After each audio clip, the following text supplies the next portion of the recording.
આગળ વાત કરીએ મહત્વના સમાચાર વિશે। વધુ એક મહત્વના સમાચાર સામે આવી રહ્યા છે। સુરેન્દ્રનગર મહાનગરપાલિકાને D2ના દરજ્જો આપવા મુદ્દે સરકાર સામે ખેડૂતો હાલ તો લડી લેવાના મૂડમાં જોવા મળી રહ્યા છે। 5 ગામોના 25,000થી વધુ ખેડૂતોને નુકસાન જાય તેવી પરિસ્થિતિ સર્જાઈ છે।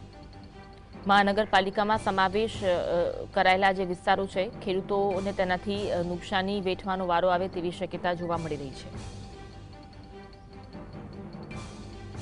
વધુ વાતચીત કરીશું। સમતા ફઝલ અમારી સાથે લાઈવ જોડાયેલા છે। ફઝલ, ખેડૂતો છે તે સરકાર સામે લડી લેવાના મૂડમાં છે। D2નો દરજ્જો મળવાની સાથે સાથે શું કહેવું છે આ સમગ્ર બાબતે ખેડૂતોનું? ખાસ કરીને સુરેન્દ્રનગર મહાનગરપાલિકામાં જ્યારે આ મહાનગરપાલિકાનો દરજ્જો આપવામાં આવ્યો ત્યારે સુરેન્દ્રનગર જિલ્લાના 5 ગામોને તેમાં ભેળવી નાખવામાં આવ્યા। જેમાં ખાસ કરીને માળોદ હોય, ખેરાડી હોય, ચમારજ હોય, ખમીસાણા હોય કે મૂળચંદ હોય, આ 5 ગામોને મહાનગરપાલિકામાં ભેળવી નાખી અને ત્યારબાદ સુરેન્દ્રનગર મહાનગરપાલિકા જાહેર કરવામાં આવી। પરંતુ હવે મોટી વાત એ છે કે આ જે 5 ગામો છે ત્યાંના ખેડૂતો હોય, બિલ્ડરો હોય, તેમને ભારે નુકસાન જાય તે પ્રકારની પરિસ્થિતિનું નિર્માણ થયું છે।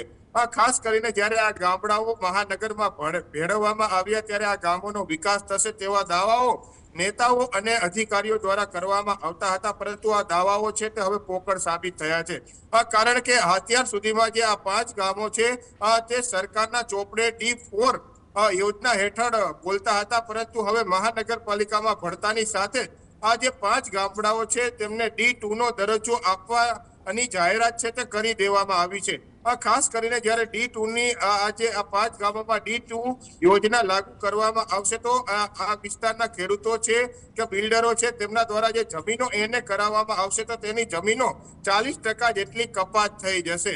એટલે 100% જમીન હોય તો તેમાંથી 40% જે જમીન છે તે સરકારને આપવાની રહેશે, જેને લઈને હાલમાં 5 ગામોના લોકોમાં છે તે રોષ ફાટી નીકળવા પામ્યો છે। એક તો સુરેન્દ્રનગર જિલ્લો પછાત જિલ્લા તરીકે સમગ્ર ગુજરાત રાજ્યમાં ઓળખાઈ રહ્યો છે, ત્યારે મહાનગરપાલિકા બની ત્યારબાદ આ 5 ગામોને વિકાસ માટે, વિકાસ પથ માટે તેમને ભેળવી દેવામાં આવ્યા, પરંતુ આ વિસ્તારના જ ખેડૂતો અને બિલ્ડરો હવે પરેશાનીમાં મુકાયા છે।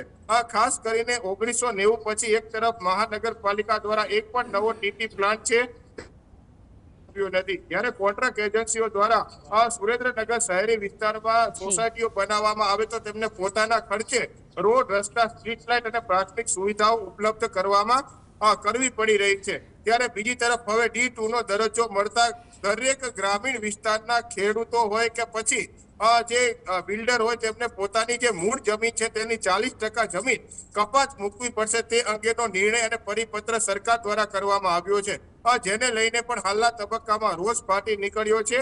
આ મુદ્દે સ્થાનિક લોકો લડી લેવાના મૂડમાં પણ છે અને મુખ્યમંત્રી સુધી પત્ર લખી અને રજૂઆત પણ કરવામાં આવી છે। જો આ બાબત ધ્યાનમાં નહીં લેવામાં આવે તો ઉગ્ર આંદોલનની ચીમકી પણ બિલ્ડરો અને ખેડૂતો દ્વારા દર્શાવવામાં આવી છે। ખાસ કરીને જિલ્લાના 5 ગામોના 25,000થી વધુ ખેડૂતોને નુકસાન થાય તે પ્રકારની પરિસ્થિતિનું નિર્માણ થયું છે। જ્યારે આ 5 ગામો પૂર્ણ રીતે ડેવલપમેન્ટ થાય ત્યારબાદ જ આ D2નો દરજ્જો લાગુ કરવાની માંગ છે તે ખેડૂતો અને ઉદ્યોગકારો દ્વારા હાલના તબક્કામાં કરવામાં આવી છે। આ મુદ્દે કમિશનર, કલેક્ટર અને મુખ્યમંત્રી સુધી પત્ર લખી અને ખેડૂતો અને બિલ્ડર એસોસિએશન દ્વારા આ અંગેની માંગ છે તે હાલ કરવામાં આવી છે। આભાર જોડાવા માટે અને માહિતી આપવા માટે।